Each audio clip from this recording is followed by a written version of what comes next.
What is going on, everybody? And yes, what you're looking at is the NBA Live 18 demo. Now, it's supposed to come out tomorrow, but you can get it right now. I will leave the link in the description to my boy Trey's video. What you're looking at right now, yes, I've already created my player and everything. I haven't done a face scan. I probably will do a face scan, just not really right now.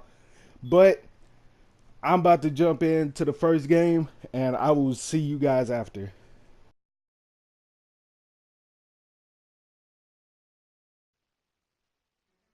Like millions of other kids, you dreamed of one day being in the NBA.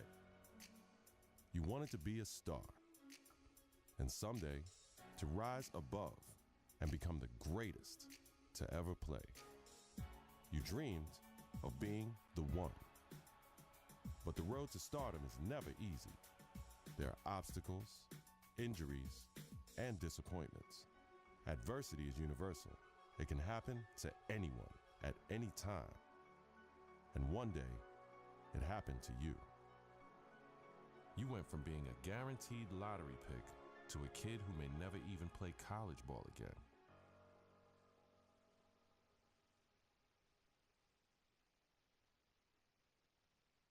Now, look, it's always bad to hear about injuries, especially to college kids, of course. Yeah.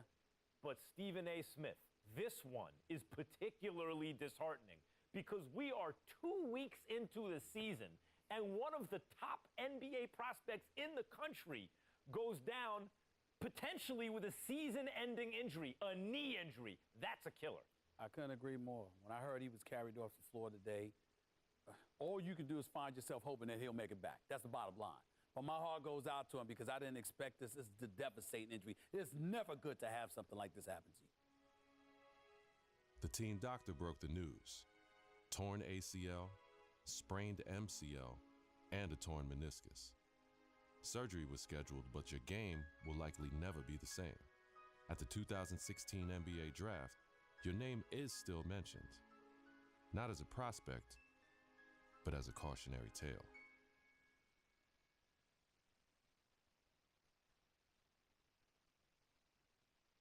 Now, there's another huge story in this year's draft. A record number of underclassmen, 30 of them, undrafted.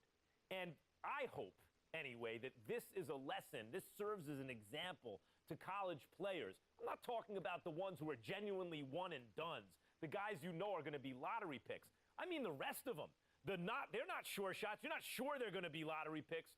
Don't just use the college system for a year thinking you're going to bounce. It doesn't work like that. Please. If you don't have the talent, it doesn't work. You got to be cultivated in the system. Please. There you go again with your blanket generalizations. You know how you are, oh, Max, the woe is me. Oh, my Lord, I can't take it. I just can't take it. It's a case-by-case basis. You can't just blanketly decide this should not be one and dones or this should be one and dones. You got to go on a case-by-case basis. Some dudes deserve to be one and dones. Some people don't. It's on a case-by-case basis. And that is my point. Thank you for making it for me. Every kid thinks they're the exception to the rule. And members of the media like, Stephen A. Smith, are encouraging these kids to come out early. Look, Max, bottom line is this. You got to take this into consideration. You had two dudes. They were called the Height brothers. Now, you had Nick Howard. This kid had a lot of promise. What does he do? He goes to college. Very uneventful first year, no doubt. The second year, he was pretty good. Here's the problem. The NBA, it's not about pretty good. You need to be great on the collegiate level, on the prep level, in summer leagues and what have you, in order for you to get the stature that you deserve. That's the bottom line. It's pretty good ain't good enough to be that stud NBA. That's exactly my point. Let me finish. There's another example. I did say the Hype brothers. I wasn't talking about one individual. I was talking about two. What happens? One and done in a different way. 1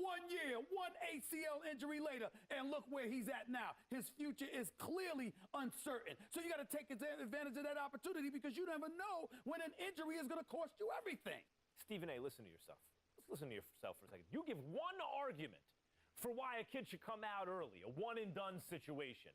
I can give you 30 arguments this morning alone why they should stay in school. And now you have to wonder what a kid like Nick Howard, who has given up his college eligibility, does next. What does he do next? First of all, don't sweat the technique. The argument, or one argument, as long as it's strong enough, that's all that matters. That's number one. Number two, the Hype Brothers was something special. What they really, really need to do. I'm going to tell you what they need to do, Mac. They need to get back to playing together. My sources are telling me the ACL injury has been completely healed. So go on a Pro-Am circuit. Go in summer leagues. Do what you got to do to get back on the court together to remind everybody of what you once were. Because once you pull that off, the sky's the limit. That's what they need to do. Get back to playing ball together, because when people see what you can do as one, the other arguments don't really matter. Like I said, don't sweat the technique. So yes, you have seen the cutscenes and everything. They have put First Take in NBA Live 18. Now I actually like that. I don't know how it'll impact when you're actually in the league, if it'll do it while you're in the league or if it's just for the street mode only. But what you're looking at right now is me. I'm kind of like going through everything that the game has to offer, like how to unlock everything. They're showing me everything. You do start off with 3 badges that you do have to earn by getting to a level 2. Since I'm a wing defender or the two-way impact player, I got catch and finish, which gives me a slight finishing boost on layups. Open 2, which gives me a slight boost on when I'm shooting open mid-range jumpers. And win sports, which is basically where I won't get tired. Like after offense, I can still sprint back on defense and still have my what's it called? Still have my stamina with me. Man, I don't know why I couldn't think of it. But the game right now, this game, because when you first get it, you have to play the demo. Well, the little Drew League that they offer. And it's fun. I'll probably bring that to y'all. But what you're looking at right now, so basically you and a guy named Nick Howard, who didn't make the NBA because he had an injury to him. So it's like y'all kind of like buddying up. No, I know it's not a story, but it kind of is, because it's like his road to redemption kind of. So right here, I had one of 2 options. I could have either like, yeah, let's do it and just jump straight in, or if I did the second choice, which I ended up going with, you get a reward, which is a rise up crate. Now these crates, I'm guessing you could get them through leveling up and like different progressions and whatnot. As you see, I'm about to open a crate right now. But this first game, I'm playing at Rucker Park. So so I opened up the crate and it gave me a Rucker Park t-shirt. Now with this, now on 16, they had, I think they had, you had your home and away outfits for even Pro-Am, or like if you did like a summer circuit, you had your home and away, which is basically what I'm doing. So in this game, it's me. Well, it got Joakim Noah, got Nick. I think Nick Howard's right beside me. I'm sorry, it's hard for me to look. But on the other team, they got Lance Stevenson. If you don't know about him, he is from Brooklyn, aka Born Ready. And they also have David Lee. Now, I like that Live actually put the real courts in the game. And even for like each trailer for the court, there is like a little mini clip to like talk about it. So I'll be back after this. This is New York City, the mecca of basketball. The original Rucker League began here in 1947. 9 years later, the tournament found a permanent home uptown at PS 156 Playground. Those early Rucker days showcased talents like Lou Alcindor, Wilt the Stilt, and Earl the Pearl. It's also where Julius Erving became the Doctor. In 1974, the park was respectfully renamed Holcomb Rucker Park in honor of the tournament founder. Now, many have influenced the growth of the Rucker since, but none more heavily than the late great Greg Marius, founder of the EBC. Many would argue that the Ruck is the birthplace of true street ball and the crossover dribble. Considering New York City's penchant for flashy guard play, there are few who can challenge that. After the legendary exploits of Rucker alumni like Rod Strickland, Rafer Alston, and Kyrie Irving, it goes without saying that getting crossed up or banged on can happen to anybody at any given moment here. It's no wonder that this unassuming uptown playground has become the most widely recognized streetball court in the world. Rucker Park, Harlem.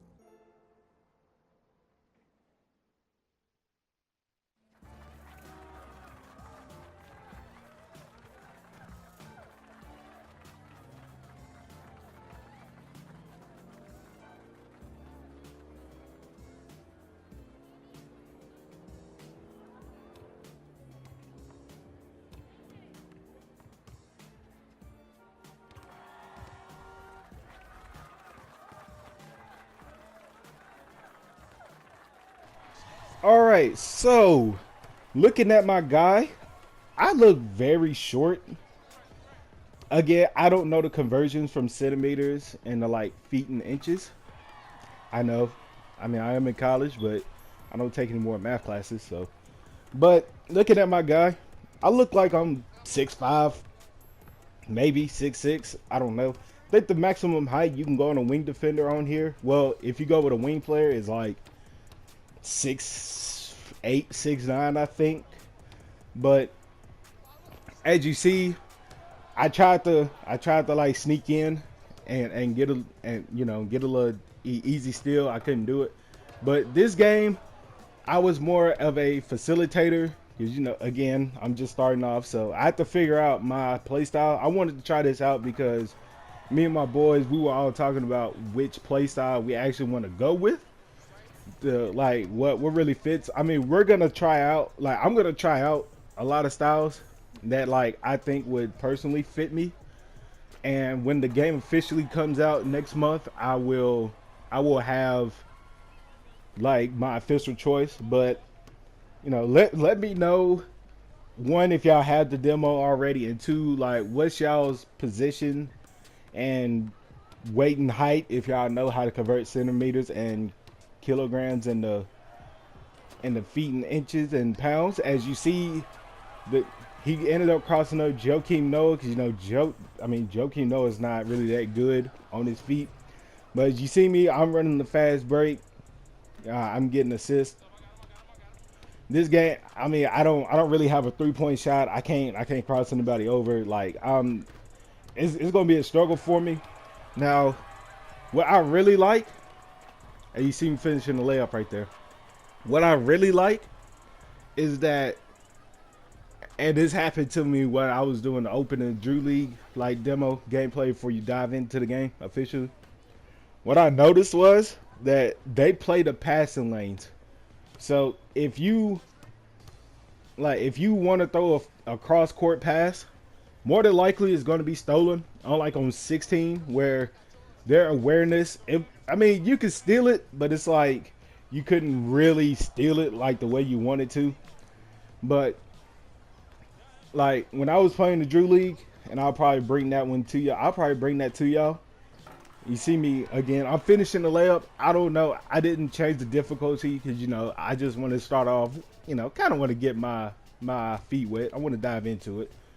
So again, what I like is that they really like play the passing lane, and that you can anticipate any passes and everything.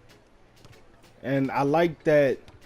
The only thing I wish that they would change over here, since I mean it is Rucker Park. I mean, there's not a ref out here, but it's like, I mean, well, yeah, you see the refs are on the side, but it's like they don't really.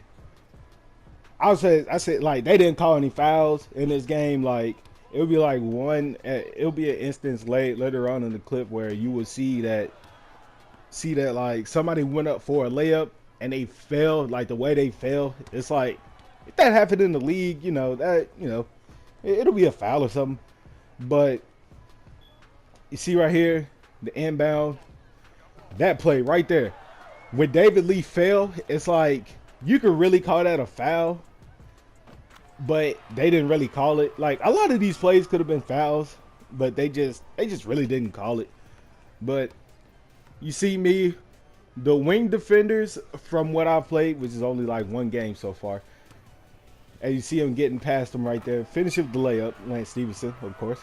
But as you see, like that little badge at the top left, that's like your signature skill, kind of like on 2K. Like you got your signature skills and all that, like your pro badge. That's what it kind of is. I got the impact. I'm two-way impact, and just sliding your feet and everything. Like again, I know I'm playing on the default setting that they gave, but it's like you can easily like stay in front. And you see right here, I tried to do the John Wall layup. I didn't even know I could do that. I don't know if you could control your layups or anything, but me doing that, it was actually cool. But I mean, I wish I would have made it, but I didn't. So you see me right here. I get a steal. I'm not looking to pass, and I just rose up on them. The wing defenders for right now, it's looking pretty good. I mean, again, I got to try out more archetypes. I'm not gonna try the bigs. I'm not really familiar with like how bigs play. I mean, I watch basketball, but it's like it's not my strong suit. So I'm gonna definitely try out like the shooting wing and like the playmakers and the shooting like point guards and all that. I'm gonna try a lot of positions. So after I'm done doing it, you see Joe keep Noah causing turnover. You can't really make like any pass you want to on here because, like I said, like the AI on here is better because it's like you can defend. So with that, it's crazy, but I plan on trying a lot of positions, and close to when the game comes out, I'll probably have a official archetype build I'm gonna have. I'm not gonna be like, most 2K YouTubers like, oh, this is the best archetype. I'm just gonna go with what I want to do and what best fits for me. You see me right here. It's towards the end of the game. I got the block. The badge does light up whenever you make a good play. I don't know what them circles are right there beside the badge. I haven't dove too deep into it. So this is at the end of the game. You see us. We're trying to end the game right now. The games do go to 21. Win by 2.